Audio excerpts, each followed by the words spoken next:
Merci de votre fidélité au programme de Renouveau TV et bienvenue dans votre émission Les Grands Jurys. Ce soir, le Grand Jury reçoit Monsieur Modibo Mao Magalou. Il est économiste et ancien conseiller à la présidence de la République du Mali.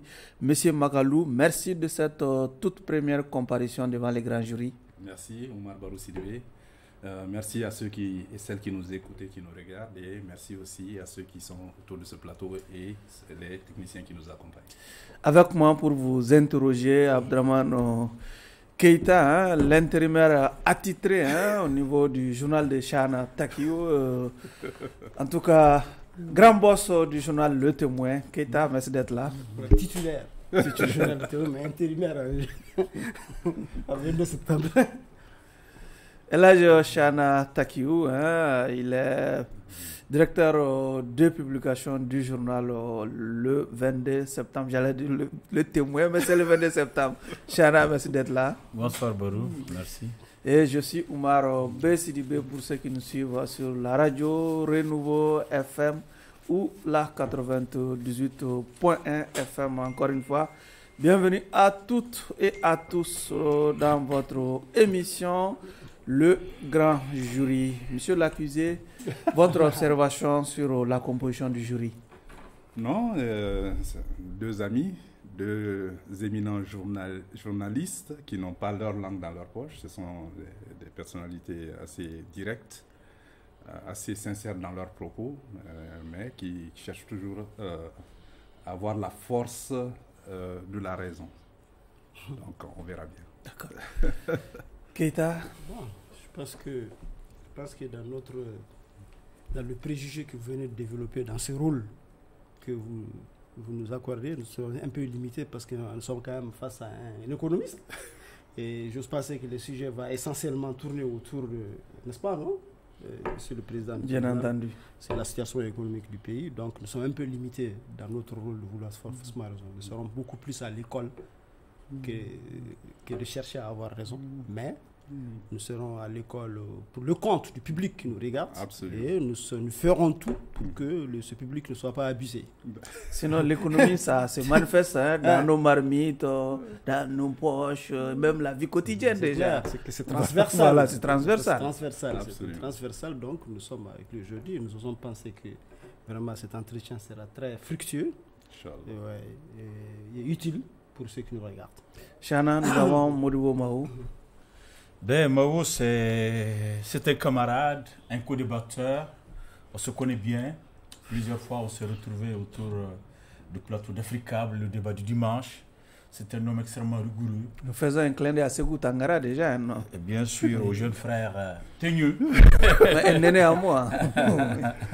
Bien sûr, un néné à toi, oui. Un bureau à nous autres. Ainsi va la vie. Parce que, ouais, donc, c'est un personnage très rigoureux qui parle de ce qu'il sait et qui laisse de côté ce qu'il ne sait pas beaucoup. Donc, je pense que c'est un bon invité au regard de la situation économique du pays, mais aussi de la situation politique parce qu'il est né dans une famille RDA. C'est quelqu'un qui est un grand fan de Modibo Keïta. Donc, en politique, il se défend bien. Actualité oblige, nous allons parler de la politique également. Absolument. Mais comme c'est la première fois qu'il vient au grand jury, je vais commencer. Monsieur Magalou, on vous voit sur tous les plateaux. Et pour la première fois, vous êtes au grand jury. Oui. Pour le compte de nos téléspectateurs, nous voudrons savoir votre parcours scolaire, universitaire et professionnel, grosso modo. Bon, c'est difficile de parler de soi-même. En tout cas, je vous remercie tous les 3 pour les commentaires assez élogieux à mon égard. Mais ce que je puis dire, moi je suis l'homonyme du président Modibo Keïta et du président Mao parce que je suis né à l'hôpital américain de Pékin. Donc, Mao Tse-tung, voilà, nous sommes en Chine. Oui, en Chine. Je suis né à Vous êtes Pékin, l'homonyme de Modibo Keïta et du président Mao. Modibo Mao, c'est mon nom, c'est sur mon acte de naissance.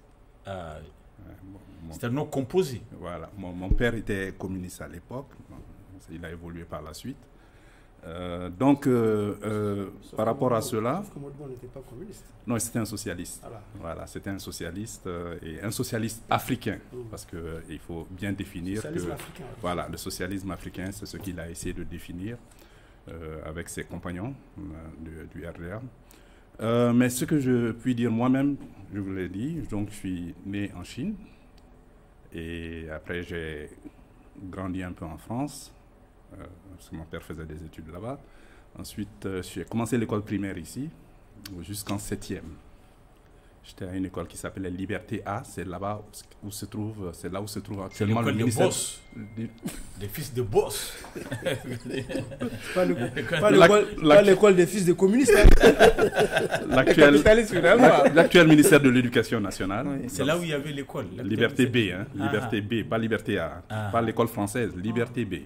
La différence. Bon, mais en fait, il y avait une grande partie des enfants, des membres du CMLN qui étaient à cette école. Donc, vous avez un peu raison, et tous les ministres aussi. Donc, mais aussi, il y avait des prolétaires comme moi-même. Voilà. Donc, Liberté, et ensuite, on a transféré à Mamadou Konaté pour la 7e, pour le secondaire. Donc, j'ai fait ma 7e là-bas, et ensuite, je me suis envolé pour les États-Unis, où mon père avait eu un poste international au Fonds monétaire international. Il est allé comme directeur adjoint du département Afrique. Mon père était économiste, paix à son âme, donc premier directeur des impôts en 1960, à l'âge de 26 ans. Il a fait l'École nationale des impôts de Paris sur concours. Et donc, il a quitté le Mali pour le Fonds monétaire international. Il a pris sa retraite en 91 d'abord, pour venir au Mali. Donc, il a travaillé aussi dans le cadre de la société civile, CRDS, un centre d'études et de recherche pour la démocratie et le développement économique et social.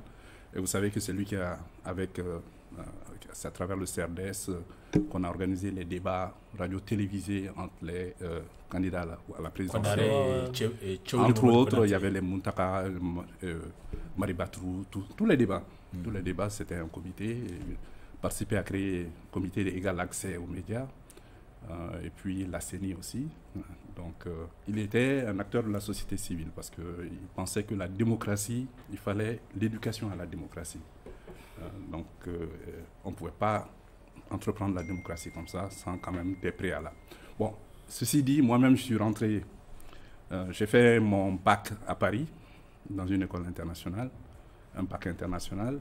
Et ensuite, je suis allé au Canada, à Montréal, l'université de Montréal, qui est la deuxième plus grande université francophone au monde.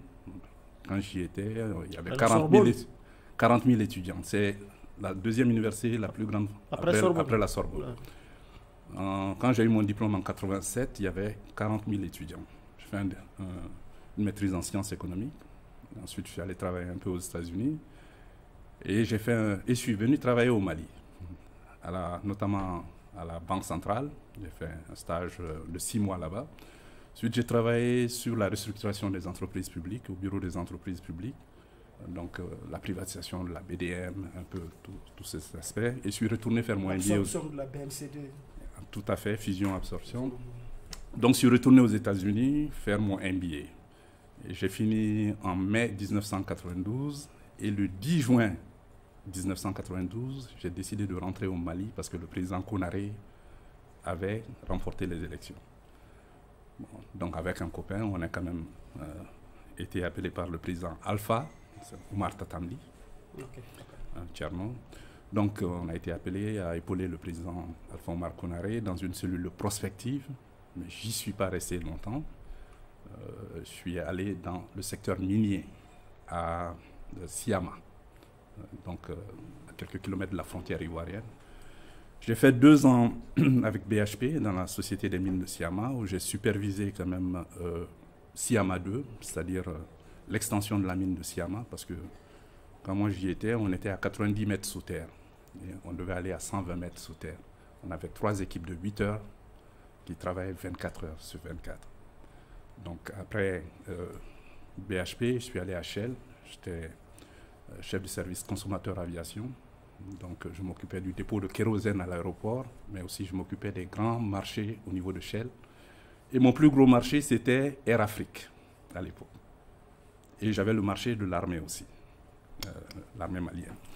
Donc, aujourd'hui, c'est Starwal qui a le gros marché de l'armée. Voilà, donc, bon, après, c'est Benenco est venu et tout cela. Donc, depuis, j'ai travaillé aussi sur l'élevage parce que c'est un secteur éminemment stratégique pour notre pays. En créant un peu de valeur ajoutée dans le secteur de l'élevage, on peut amener une prospérité partagée dans notre pays.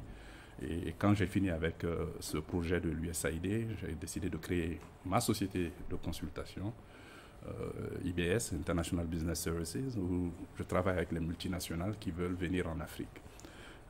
Et donc en 2002, le président Mantouré, qui est un père son âme, qui était un grand frère, m'a appelé à sa campagne. Après, il m'a appelé auprès de lui à Koulouba. Je suis resté avec lui jusqu'à la fin de son pouvoir. Je suis resté pendant la transition. Le président Dioncounda a bien voulu me garder auprès de lui. Ensuite, le président Ibeka m'a nommé conseiller pour les affaires économiques et financières. Et j'ai quitté en 2017, appelé par le Premier ministre Modibo Keïta, paix à son âme, pour diriger l'unité des partenariats publics-privés. D'accord. Voilà. On va présent. Je suis émerveillé. Oui, malheureusement, nous sommes à Je connais bien, on est chaque fois ensemble, mais je ne connais pas vraiment ce visage de lui. Allez-y, Keïta. Non, la deuxième question. Oui, Keïta, allez-y. Allez-y, on va vous redonner la parole. On va vous redonner. Allez-y. 10 minutes dans la présentation. Je continue sur la deuxième question. Allez-y, Keïta, on va vous redonner la parole. On va revenir. Vous venez de le dire, on commence par là où vous avez terminé. Vous avez dit que vous avez été conseiller à la présidence et vous n'avez quitté la présidence que sous IBK. N'est-ce pas? Donc on suppose que vous avez une grande lisibilité de la situation économique du pays. Absolument. Ça, c'est une évidence. Bon, maintenant, depuis que vous avez quitté la présidence, n'y êtes plus. Et aujourd'hui, comment est-ce que les tendances économiques du pays ont évolué? Comment est-ce que vous pouvez nous les décrire? Mais écoutez, moi j'ai une lecture quand même assez holistique de l'économie malienne. Assez holistique. Une vue d'ensemble. Pas seulement la macro, mais aussi la micro. Parce qu'il y a un secteur qui m'intéresse éminemment, comme le secteur du coton. J'ai été beaucoup sur le terrain par rapport au coton. Et avec le président ATT, on s'est battu bec en ongle pour ne pas privatiser la CMDT. Parce que la Banque mondiale avait demandé que la CMDT soit privatisée. Et ce qu'on n'explique pas, c'est que généralement... Sous Mamar Mega, non, avant Mamar est venu sur ATT, mais c'était avant. Parce que vous savez, quand les sociétés d'État sont en difficulté, qu'il y a des déficits et qu'elles n'arrivent pas à s'en sortir, évidemment, il faut des mesures de redressement. Donc c'est là qu'on avait demandé que la CMDT, qui gagnait beaucoup d'argent, a perdu beaucoup d'argent à cause de la mauvaise gouvernance. On nous a demandé, mais nous avions compris quand même que c'était les cours internationaux du coton. Parce que vous savez, le Mali est l'un des pays les plus compétitifs en matière de culture du coton. Et c'est l'agriculture familiale, 2-3 hectares, mais nous sommes parmi les meilleurs au monde. On parle du coton égyptien, mais le coton malien est l'un des meilleurs au monde. Mais on ne le valorise pas assez. Notre coton est plus long, il est plus blanc, il est plus fin et il est récolté à la main. Mais malheureusement, on ne transforme qu'1% de notre coton. 99% exporté brut, alors que le coton, du coton graine au fil de coton, vous multipliez le revenu par 2. Mais du coton graine à une chemise comme celle-là, prêt à porter, vous multipliez le revenu par 7. Et c'est avec cela que nous pouvons développer le monde rural et notre pays. Et vous avez 5 à 6 millions de Maliens qui vivent de la culture du coton. Donc il y a cet aspect. Mais en dehors de tout cela, il y a le secteur aurifère. Vous savez, j'ai travaillé dans la mine d'or. Monsieur Makalou, oui. Notre intérêt, c'est de savoir les grands ensembles, c'est-à-dire le tableau macroéconomique du pays. Comment est-ce qu'il a évolué depuis que vous n'êtes plus là? Parce que je suppose que votre départ de la présidence a coïncidé avec l'avènement de cette transition. Pas forcément, hein, c'est en 2017. 2017. Okay. Donc vous avez suivi quand même. Oui. Et vous avez suivi, même après vous avez suivi. Mais, comment les ce n'était pas... depuis que vraiment nous nous trouvons dans cette situation, cette situation exceptionnelle, comment est-ce que la situation, les indicateurs, les grands indicateurs, les grands nouveaux macroéconomiques du pays ont évolué? Je vais vous répondre très rapidement, très succinctement. Vous savez, depuis la dévaluation de 1994, de janvier 1994, la dévaluation du franc CFA, Vous savez, ce qui s'est passé, c'est que nous avons eu un taux de croissance économique réel de 5% en moyenne. Ça fait depuis 1994 le Mali a cela. Avec Feu Soumaïla Cissé. Mais oui, qui a été un excellent ministre des Finances et du Commerce d'abord, ensuite de l'économie et des finances. Mais vous savez, c'est dû. Mais le problème, c'est quoi? C'est la source de la croissance. C'est ça la difficulté dans notre pays actuellement. Vous savez, quand le cours de l'or augmente, notre PIB augmente. Mais est-ce que l'or nous appartient? Notre participation dans l'or est minimale. Bien vrai que le code minier est changé, le nouveau code minier nous donne une part plus grande, mais encore faut-il financer la participation de l'État et du privé. C'est la même chose également pour le cours du coton. Oui, tous des cultures de rente, des cultures... Oui, mais sauf qu'à la différence que le coton, il y a 5 à 6 millions de Maliens qui vivent de cela. Quand les cours du coton augmentent, c'est le prix aux producteurs qui augmente et... Ce sont nos populations qui en profitent. Exactement. Cette économie réelle, ça change effectivement. Tout. Oui. Alors que l'or, quand l'or augmente... les étrangers. Monsieur Makalou, c'est cette économie réelle-là qui nous intéresse par rapport à la variation des temps. Parce que ce n'est pas la même chose. Mais le troisième élément, c'est le bétail. Donc, nos 3 premières recettes d'exportation... Non. Nous supposons qu'il y a vraiment des bouleversements institutionnels qui ont eu un impact sur l'évolution de l'économie depuis. Oui. C'est ce que nous voulons savoir en réalité. C'est ce qui intéresse les gens, puisque le climat politique, l'impact de cette nouvelle climat, de ce nouveau climat institutionnel, l'impact de tout ce que nous avons comme choix souverainiste sur les grands ensembles économiques. C'est ce qui intéresse actuellement aujourd'hui. On veut savoir où est-ce que nous sommes en train d'aller économiquement par rapport à tout ce que nous sommes en train de poser comme jalon. Est-ce que vous êtes en train de me poser la question si l'économie a fondamentalement changé depuis l'avènement comment ça a évolué de la transition? Voilà. Oui, pourquoi? À cause de la pandémie sanitaire de la Covid d'abord, qui a bouleversé l'économie mondiale. D'abord, quelle est la structure de notre économie au Mali? Nous avons un secteur primaire, développement rural, agro-silvo-pastoral, qui est 40% du PIB, de notre richesse nationale. Ensuite, vous avez le secteur industriel et minier, 20% du PIB. Et ensuite, vous avez le secteur des services, le commerce, le transport, les finances, tout ça, 40%. Donc, vous voyez la structure de notre économie. Mais nous avons une économie extrêmement extravertie. 60% de l'activité économique au Mali, c'est l'achat et la vente des biens et services avec les pays étrangers. Ce que nous vendons à l'extérieur et ce que nous achetons. Oui. Et les 2 autres pays de l'AES sont aussi à 60% du PIB. On va parler de l'AES. Voilà. Donc, pour vous dire, le bouleversement, c'est la pandémie sanitaire qui a arrêté la production, qui a ralenti le commerce mondial. Ensuite, les sanctions de la CEDEAO. Qui ont bouleversé un peu notre économie nationale, mais nous sommes une économie assez résiliente, on le dit, mais vous savez pourquoi? Pourquoi vous ne voulez pas parler des décisions internes, des décisions politiques qui ont J'arrive. Ne soyez pas impatients, j'arrive tout de suite. Donc, j'ai parlé de Covid, j'ai parlé des sanctions, et maintenant, avec les sanctions, évidemment, la résilience est venue de la diaspora et aussi de la vente de l'or, parce que l'or n'était pas sanctionné. Mais maintenant, le troisième, c'est l'inflation.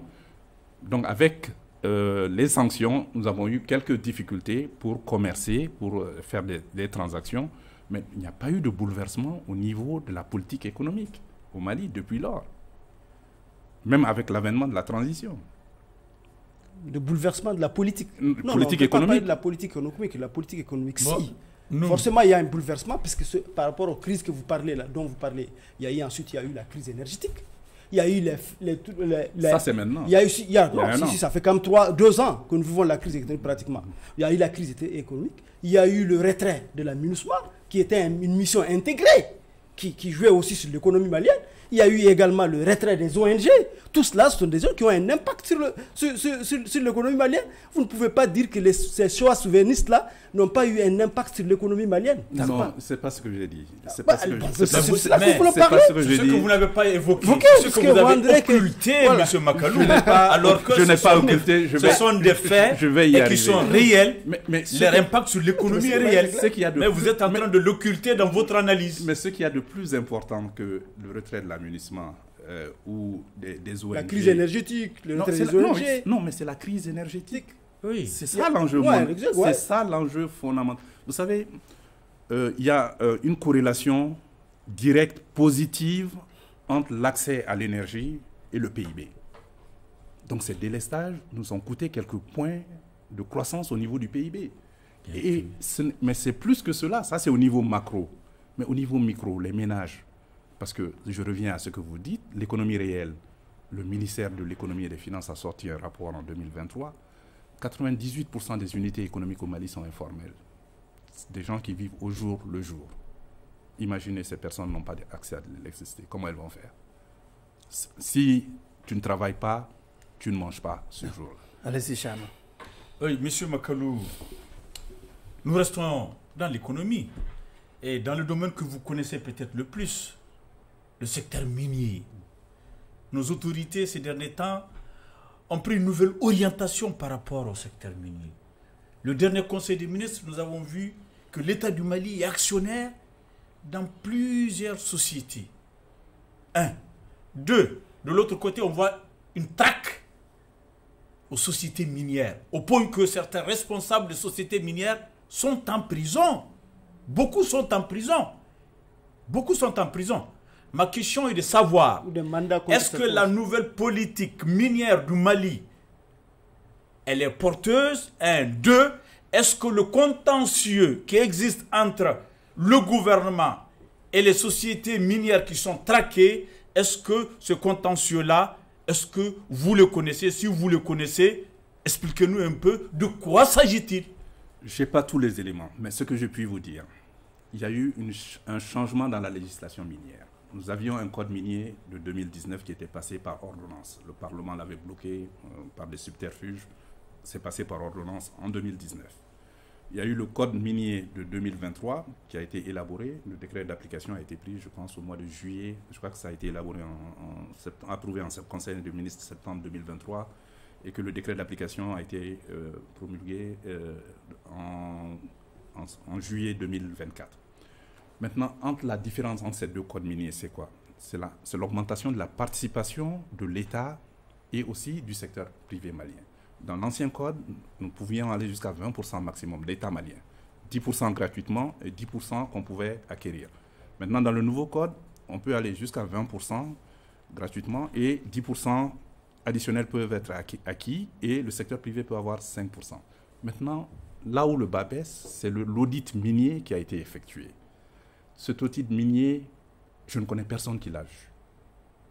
Ce rapport d'audit minier qui a été fait par un cabinet international a été approuvé en Conseil des ministres. Un cabinet international. Un cabinet international. Et c'est sur la base de cet audit minier que les tractations ont lieu avec les compagnies minières. Mais si vous n'avez pas vu l'audit minier et ce qu'on reproche aux compagnies minières, difficile de se prononcer sur ce qui se passe. Mais par contre, vous savez, le secteur minier est extrêmement important et intensif en capital.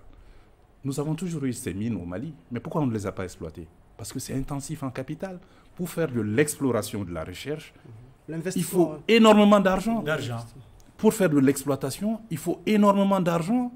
Et même pour faire la commercialisation, il faut énormément d'argent. Donc nous devons travailler avec les entreprises étrangères, avec les investisseurs étrangers. Mais je suis d'accord qu'il faut augmenter le contenu local, une plus grande part. Est-ce que vous ne pensez pas que l'État doit communiquer sur ce rapport-là? Parce que chaque jour, on entend que des responsables miniers sont arrêtés, qu'un mandat d'arrêt international est lancé contre un magnat de ce secteur-là, mais on ne comprend pas beaucoup. C'est un préjudice pour notre pays. Tous les jours, je suis interpellé au niveau international et national sur le contenu. Mais je ne le sais pas. Il n'y a pas de communication et les montants payés, je les ai obtenus par d'autres sources, mais le gouvernement n'a pas communiqué. Ce sont des montants qui vont au trésor ou bien dans la poche? Mais ce sont des ressources publiques. Mais il n'y a aucune communication là-dessus. Mais difficile pour moi de me prononcer sur quelque chose dont je n'ai pas les éléments. Et je suis d'accord avec vous qu'il faut que le gouvernement communique là-dessus et qu'il communique bien là-dessus. Allez-y, oui, M. Makalou, vous n'avez pas voulu trop parler de la situation économique globale, des grands ensembles. Non, je peux continuer. C'est pourquoi nous continuons d'ailleurs là-dessus. Oui. Vous n'êtes pas sans savoir. Vous n'êtes pas sans savoir que depuis un certain temps, nous avons renoncé, notre renoncement, pratiquement aux aides budgétaires extérieures, nous a coûté une autre politique qui consiste à les compenser par des levées de fonds au niveau le marché sous-régional. Les bons de trésor. Les bons de Et trésor, les obligations. Oui. qui ont des charges obligataires énormes sur l'économie malienne, Oui. effectivement. Absolument. Est-ce que vous pouvez nous Intérêt de entretenir 6%, sur les enjeux de cette option-là? Parce que vous Absolument. aurez pu en parler, mais vous avez mis le boisseau là-dessus, Non, alors que ça fait partie quand même de la nouvelle donne que nous avons connue sur cette on va y transition. aller étape par étape. Je ne vais occulter aucune question. Je suis face à vous, face à Omar Barou Sidibé, face à notre public. Je vais dire tout ce que je sais dans la limite de ce que je peux dire. Allez-y. Donc, vous Est-ce que parlez... c'est dans la limite de ce que vous pouvez dire? Non, j'ai un devoir de réserve. Il y a Oui, des choses que bien je sais entendu. que je ne peux pas dire Ah, bon, publiquement. d'accord. Oui, bon, mais bon, ce que Ça je peux découle dire... de quoi votre devoir de réserve? Il conseille pas mal de sociétés. Ah bon, d'accord. Non, avoir eu accès à certaines Ah, fonctions et à d'accord. certaines informations confidentielles à un moment donné, je ne peux pas m'étaler comme certaines personnes sur la place publique avec ça. Bon, pour revenir à ce que vous dites, vous savez, jusqu'en 2012, le Mali a toujours été dépendant de l'aide internationale. Nous avons toujours bénéficié depuis l'indépendance avec le Bangladesh. Le Mali est l'un des pays qui a le plus bénéficié de l'appui de la communauté internationale. Chaque fois que le Mali a eu besoin de quelque chose, la communauté internationale a été présente. Je ne dis pas les Occidentaux, je dis la communauté internationale, ouais, c'est-à-dire clair, ouais. nos amis. Ouais, c'est clair. Vous prenez le premier plan quinquennal, Modibo Keïta. 1961-1965, mais est-ce que vous savez que notre premier partenaire, c'était l'URSS, l'Union des républiques socialistes soviétiques, et que notre deuxième partenaire, c'était la France? Avec les nombreuses usines. Oui. En plus, c'est la Chine. Non, mais d'abord commencer par la recherche minière. C'est en 61 Siama. que l'Union soviétique, les soviétiques nous ont aidés à mettre en place la SONAREM. Et maintenant, ce que je vois, c'est la SOREM qui est en place maintenant, qui est en train de prendre des participations dans les mines. Mais c'est avec les soviétiques que nous avons commencé la recherche minière, géologique et minière, en 61. Donc vous voyez que ce sont des relations anciennes. Mais en dehors de ce plan, vous aviez aussi les Américains dans ce plan, vous aviez les Européens dans ce plan, et vous avez même les Égyptiens, l'hôtel L'Amitié, une marque d'amitié. Bon, maintenant, jusqu'en 2012, est-ce que vous saviez que 20 à 25% de notre budget provenait de l'extérieur? C'est-à-dire notre déficit budgétaire, Le déficit budgétaire. en Les grande aides partie, budgétaires. était financé Par les par BPL, nos amis. Ça c'est classique. Donc, à octobre, novembre, décembre, C'est généralement, on le faisait sur les ressources extérieures.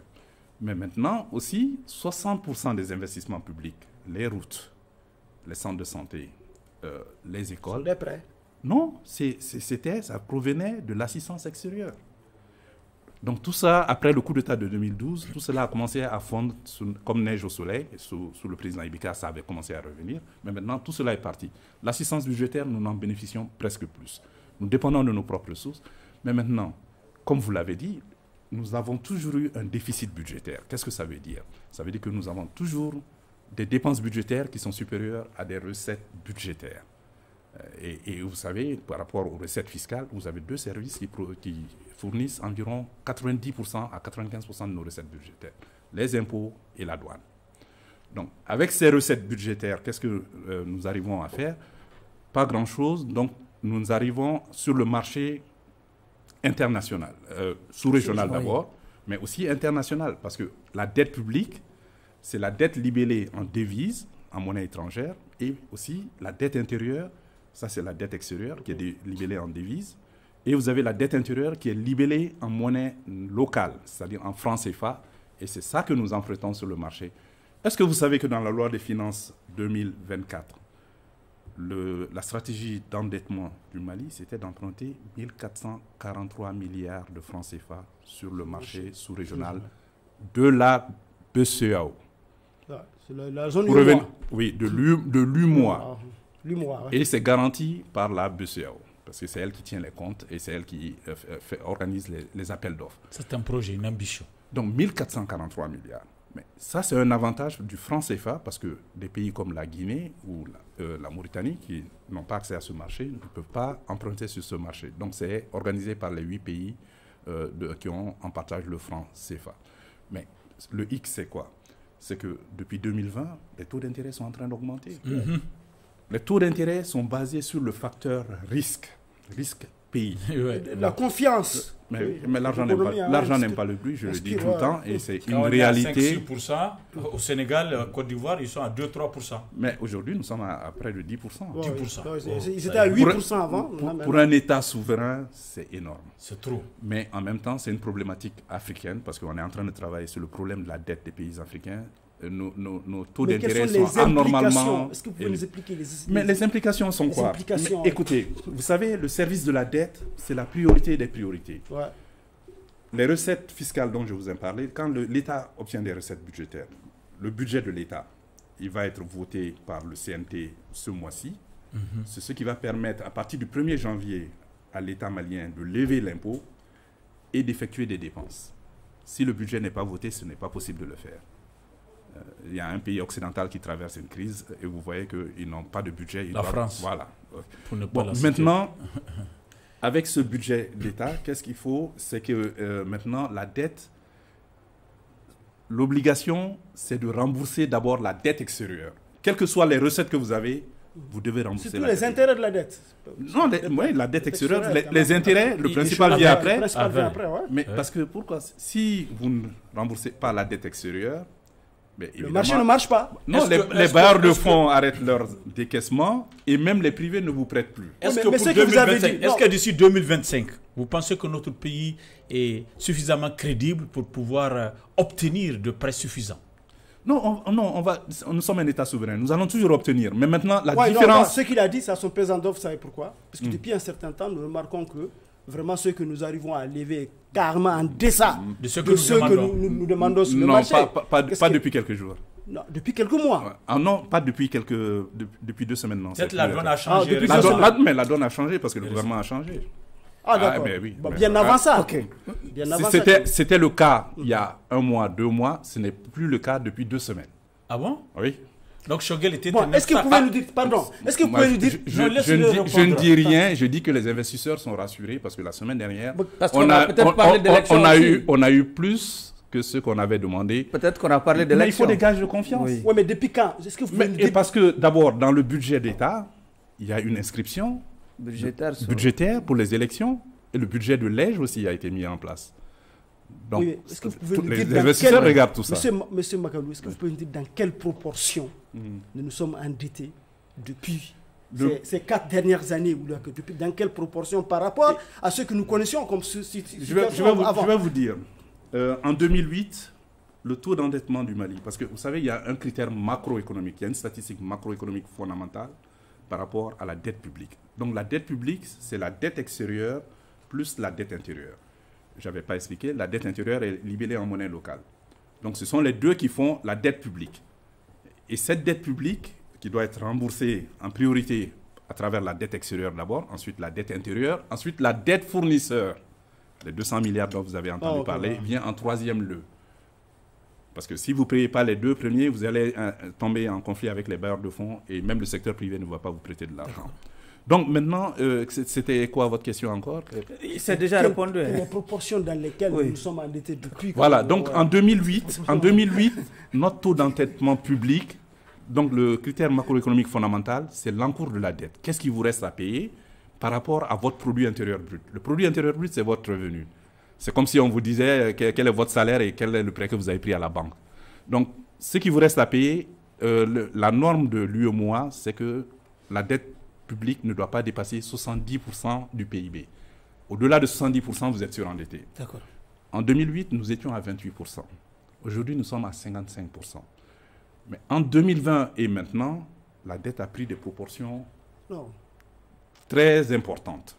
Parce que de plus en plus, nous faisons appel au marché financier. Justement, Chana, s'il vous plaît, parlant de la dette intérieure, récemment, le gouvernement même a annoncé avoir décossé au moins 200 milliards pour appuyer certaines dettes intérieures. Est-ce que les créanciers de l'intérieur, les fournisseurs ont vu la couleur de l'argent? Moi, je sais qu'il y a une importante société avec quand même une créance de 7 milliards. Elle a reçu 400 millions.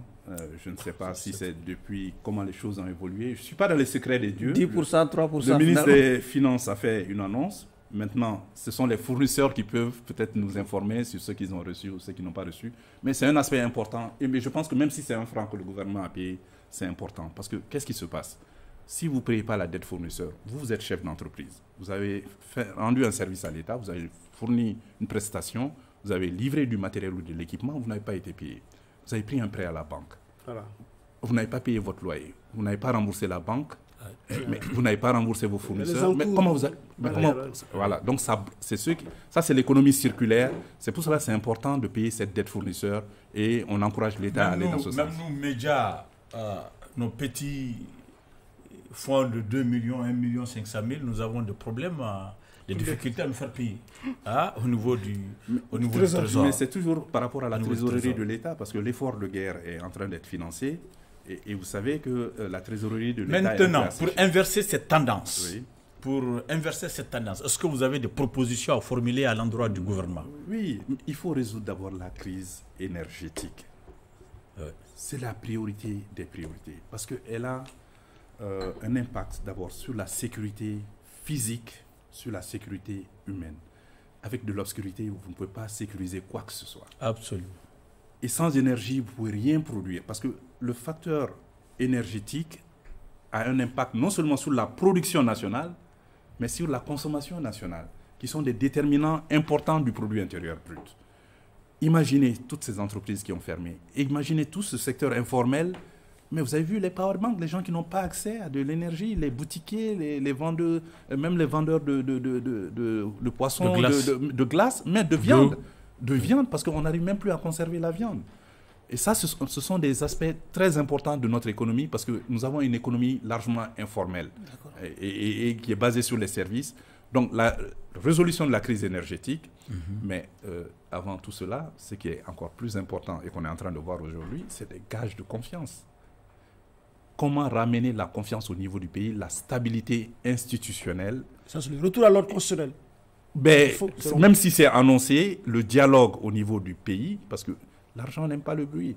Quand le risque pays, les investisseurs l'évaluent, une annonce faite par le Premier ministre ou par le président ou par un ministre, c'est tenu, mais les gens en tiennent compte. Donc, depuis quand même ces 10 derniers jours ou 2 dernières semaines, je pense qu'il y a une meilleure perception des investisseurs de notre pays que 2025 sera une meilleure année que 2024. Monsieur Magalou, je vois que vous avez quelques dessins. Malgré un Premier ministre qui a dit au monde entier, à bon entendeur, tant pis. Mais ça, c'est passé, ça. Je vois des dessins en Corée sur votre chemise déjà. La monnaie de nos aïeux déjà. Est-ce qu'on doit aller à cette souveraineté monétaire qui est réclamée par une certaine opinion à Yes? Le terme souveraineté est un terme suranné. C'est un thème suranné. Vous savez, les États-Unis qui sont la première puissance militaire, politique, économique et culturelle et commerciale au monde ne sont pas souverains.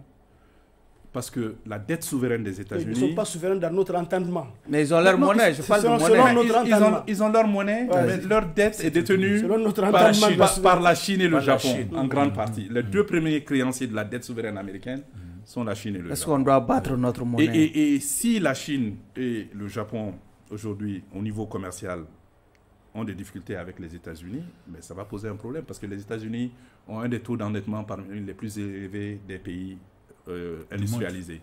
Mais comme ils ont le dollar, c'est nous qui finançons leur déficit parce que 60% des banques centrales au monde détiennent des dollars. C'est la monnaie de réserve par excellence. Même la Russie. Et vous vous souvenez, je vais vous dire, il y a un ancien ministre des Finances des États-Unis qui a dit, il a dit aux Européens, au président, à De Gaulle, qui voulait quand même de l'or contre des dollars, il a dit, mais le dollar, c'est notre monnaie, mais c'est votre problème. Parce que les transactions internationales sont effectuées en dollars. Quand vous avez une monnaie de réserve, évidemment, ça vous donne des leviers pour pouvoir avoir du crédit gratuitement. Et dans toutes ces transactions internationales, je vous dis, le dollar, c'est 60%, l'euro, c'est 20%. Et toutes les autres monnaies au monde se partagent le reste, les 20%. L'avènement des BRICS ne pourrait pas changer cette donne? Oui, non, ça va rien changer parce que, vous savez, le renminbi, c'est 3% des réserves internationales. Le dollar, c'est 60%. La Chine est une puissance économique et commerciale, mais la Chine accumule de l'or et des dollars.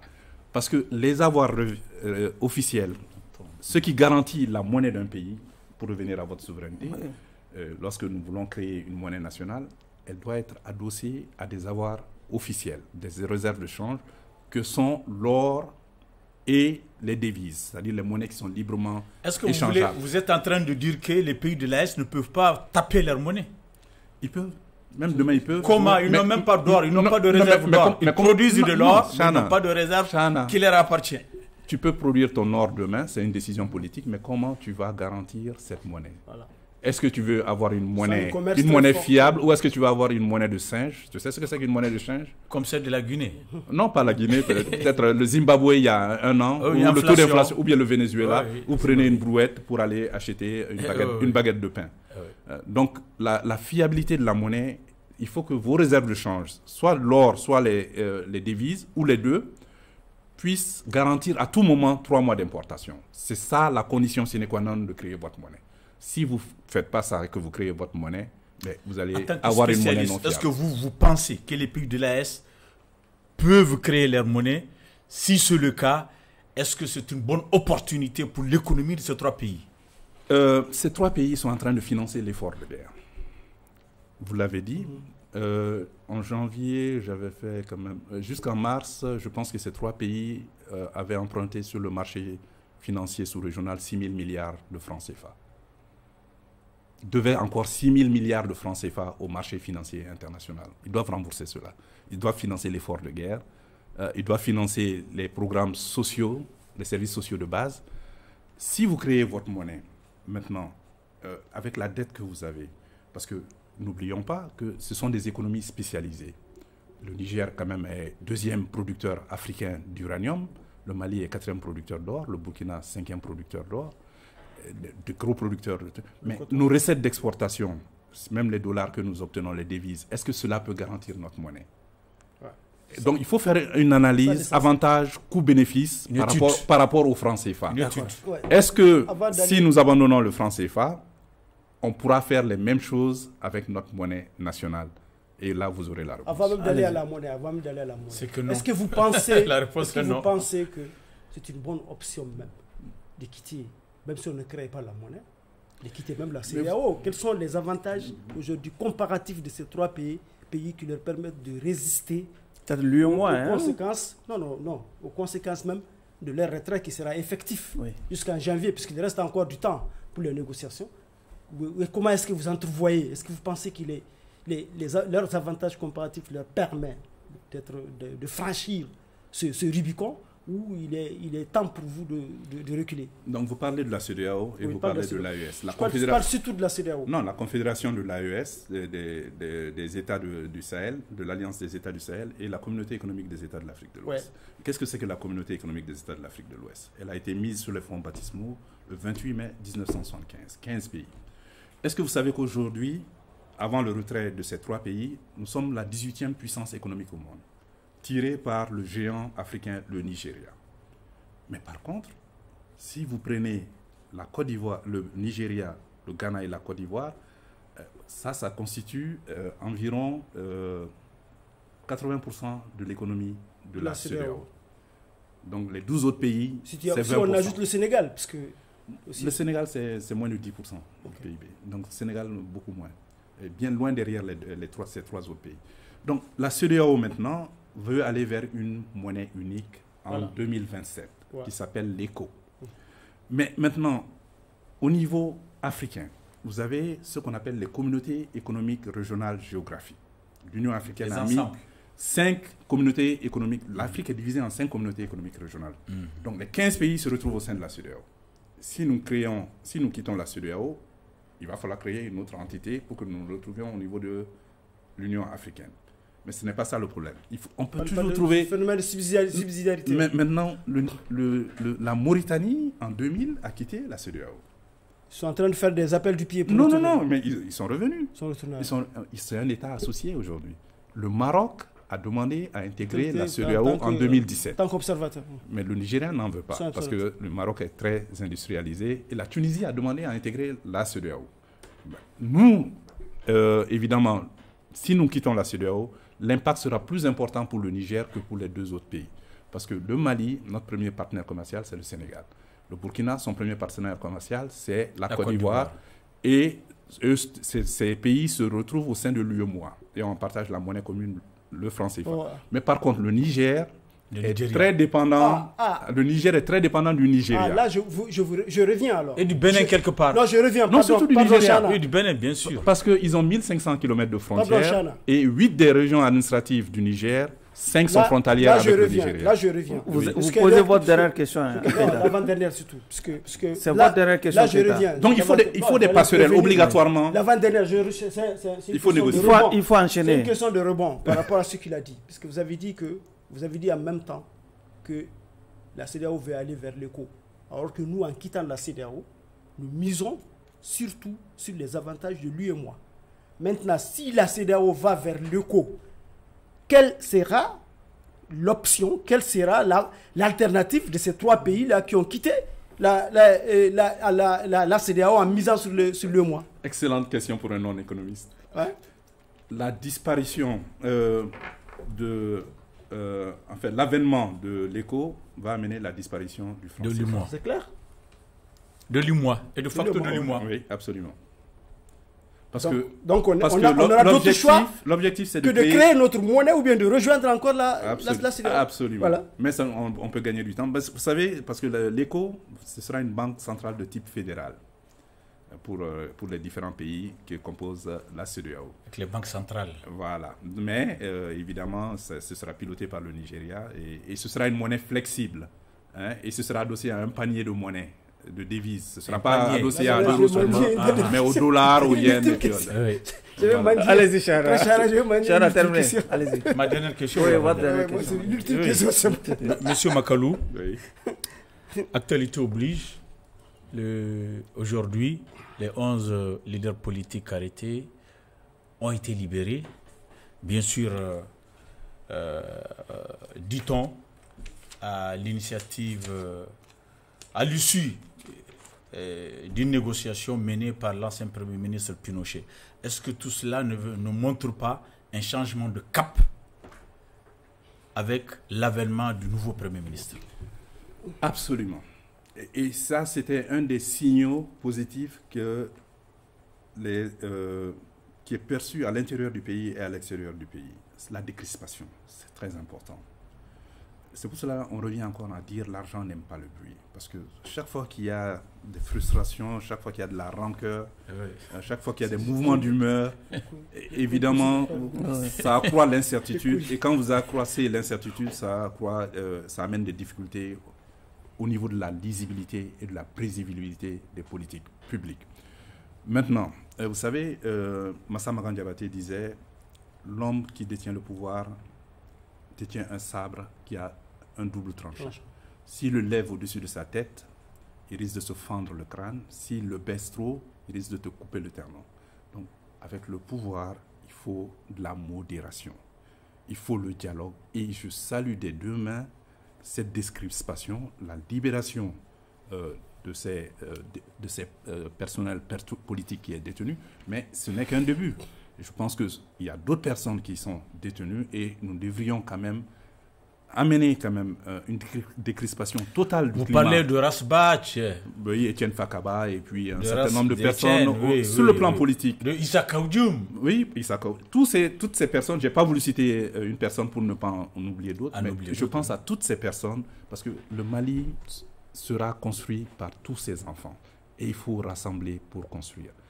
Kwame Nkrumah disait s'unir ou périr.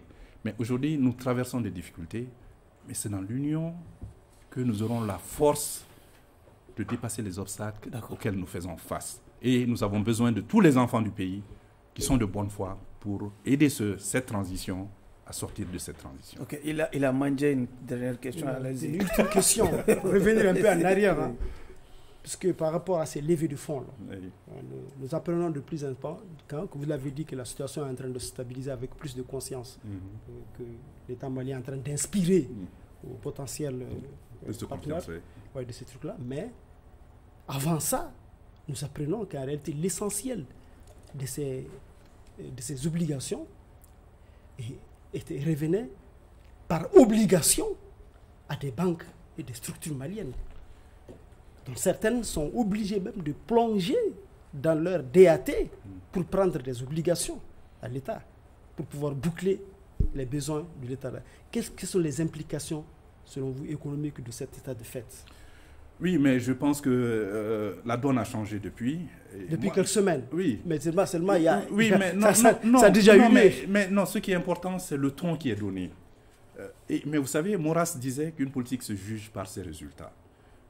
Je pense que l'actuelle équipe gouvernementale bénéficie d'un préjugé favorable. Mais c'est au pied du mur qu'on va reconnaître le maçon. Donc ils vont corriger ce qu'on a connu comme dérive. En réalité, vous parlez de l'actuelle équipe gouvernementale. Il n'y a pas d'une actuelle... C'est la même équipe, seulement on a changé de Premier ministre. Non, c'est pas la même équipe. Dites, c'est l'avènement de nouveaux Premiers ministres. Sinon, c'est presque la même équipe. Il n'y a pas eu de changement majeur. Il n'y a pas eu de chamboulement. Il n'y a pas eu de chamboulement. Il faut dire alors l'avènement du nouveau Premier ministre. Il y a eu un grand chamboulement. Je ne veux pas personnaliser le débat. Puisque les trois principales institutions aujourd'hui, à cause de cet avènement de Premier ministre, sont gérées par des généraux, des militaires. Ça, c'est vraiment un grand chamboulement. Oui, c'est un grand chamboulement. Et c'est positif. Et c'est de la clarification. Parce que c'est de la clarification au niveau de l'incertitude. Parce que maintenant, nous savons que nous sommes en transition militaire. C'est ça. Ça a le mérite de clarifier les choses. Mais maintenant, donc, les résultats leur incombent et la décision entière leur incombe. Mais on les prendra au mot de leur engagement. D'accord. Nous aussi, nous allons nous retirer pour prendre notre décision. Hein? Nous sommes malheureusement au terme des débats pour le compte de cette audience. Le jury est à présent dans les secrets de la délibération. Keïta. Bon, Monsieur le Président, je pense que vraiment, nous avons accueilli un talent. On savait déjà que c'était un talent, mais je pense qu'il vient de le confirmer encore par son passage devant nous aussi. Je ne pense pas que, même si, quelque part, il a fait...